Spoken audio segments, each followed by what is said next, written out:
juda ham bir ajoyib kun bugun.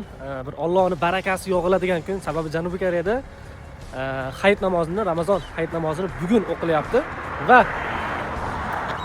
va ushbu ulug' kunda biz ham mana ertalabdan kelib bugun jami 10 ta texnikalarimiz bor. Qozog'iston, Qirg'iziston, O'zbekistonga shularni kelib mana dokumentlarini chiroyli qilib tayyorlab ichkariga kirgizib olish harakatidamiz. Mana port atrofida turibmiz.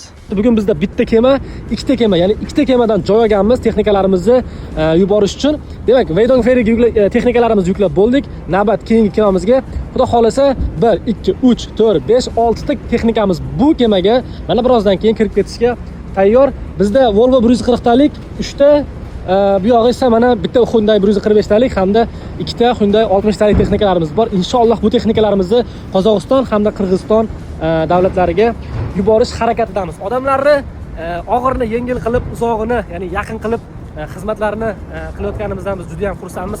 Har qanday texnika yoki avtomobillaringizni biz Arti Holdings kompaniyasi bizning ishonchli logistik kompaniyamiz orqali yetkazib beramiz. Eng sifatli xizmatni ko'rsatishga doim harakat qilamiz. Bizga quyidagi telefon raqamlarimizga bog'lansangiz bo'ladi. Mana shunday texnikalaringizni xavfsiz hamda ishonchli yetib borishini ta'minlash uchun.